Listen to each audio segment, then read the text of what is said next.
রংপুরে বেগম রোকেয়া বিশ্ববিদ্যালয়ে ছাত্রদল শিবিরের মধ্যে সংঘর্ষের ঘটনার পর থেকে ক্যাম্পাসের পরিস্থিতি থমথমে রয়েছে।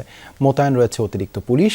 সংঘর্ষের ঘটনার তদন্তে 5 সদস্যের কমিটি গঠন করেছে বিশ্ববিদ্যালয় প্রশাসন। পরবর্তী নির্দেশ না দেওয়া পর্যন্ত ক্যাম্পাসে বহিরাগতদের প্রবেশ নিষিদ্ধ করা হয়েছে। এদিকে বিকেলে আলাদা স্থানে কর্মসূচি পালন করেছে দুটি ছাত্র সংগঠনই।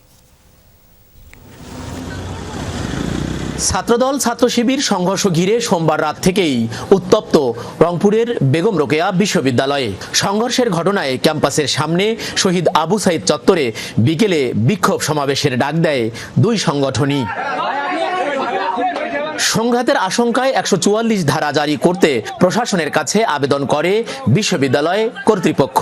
তবে এরপর আলাদা স্থানে কর্মসূচির ঘোষণা দেয়ায় 144 ধারা জারি করেনি প্রশাসন।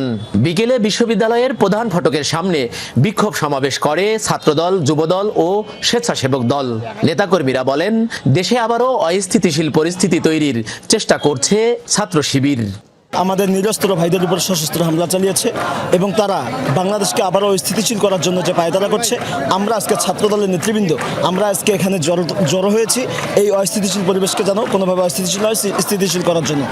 এদিকে লালবাগ থেকে শাপলা চত্বর পর্যন্ত বিক্ষোভ সমাবেশ করে ছাত্র শিবির। তাদের দাবি, নিষিদ্ধ সংগঠন ছাত্রলীগের প্রেতাত্মা ভর করেছে ছাত্রদলের ওপর, তাই পরিকল্পিতভাবে শান্তিপূর্ণ কর্মসূচিতে চালিয়েছে হামলা। আমরা মনে করি যে ছাত্রদলের উপর ছাত্রলীগ ভর করেছে এবং তারা ছাত্রলীগের যে ক্যারেক্টার সেটা তারা প্লে করা শুরু করেছে। এইভাবে যদি চলতে থাকে তাহলে তাদেরও ধ্বংস অনিশ্চিত। এদিকে সোমবারের সংঘর্ষের ঘটনায় 5 সদস্যের তদন্ত কমিটি করেছে বিশ্ববিদ্যালয় প্রশাসন।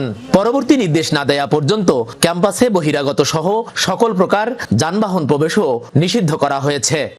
ছাত্রদল এবং ছাত্র শিবির দুই দলে আমাদের সাথে বসে প্রশাসনের সাথে তারা সমঝোতা করেছেন এবং আগামীতে যাতে এই ধরনের কোনো ঘটনা ঘটে আমরা একটা 5 সদস্য বিশিষ্ট তদন্ত কমিটি গঠন করেছি।